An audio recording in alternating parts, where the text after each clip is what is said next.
दररोज अगदी सर्वांच्याच आवडीचं बनवून खाऊ घालते, पण म्हटलं आज गणेश चतुर्थी आहे तर गणपती बाप्पाच्या आवडीचे मोदक बनवावेत. तर मस्त क्रिस्पी झाले होते हे मोदक.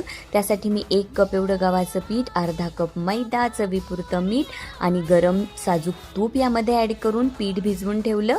त्यानंतर मी स्टफिंग तयार केलं. यासाठी मी साजूक तुपामध्ये अर्धी वाटी एवढं खोबरं आणि अर्धी वाटी गूळ ॲड करून मस्तपैकी छान परतून घेतलं. पिठाचे छान छोटे छोटे गोळे तयार करून घेतले. एक एक गोळा लाटून मस्त व्हिडिओमध्ये दाखवल्याप्रमाणे असं छोटंसं पाऊच बनवून त्यामध्ये मी स्टफिंग भरून छानपैकी हे मोदक तयार केले. विश्वासच बसत नाही आहे, हे मोदक मी पहिल्याच वेळी ट्राय केले आहेत आणि मस्त डीप फ्राय करून घेतले. रेडी आहेत आपले क्रंची क्रिस्पी मोदक. आणि हे जे 2 छोटे मोदक दिसत आहे ना, ते माझ्या छोट्या बाळाने बनवलेले आहेत. चला करा मग रेसिपी ट्राय. Bye bye.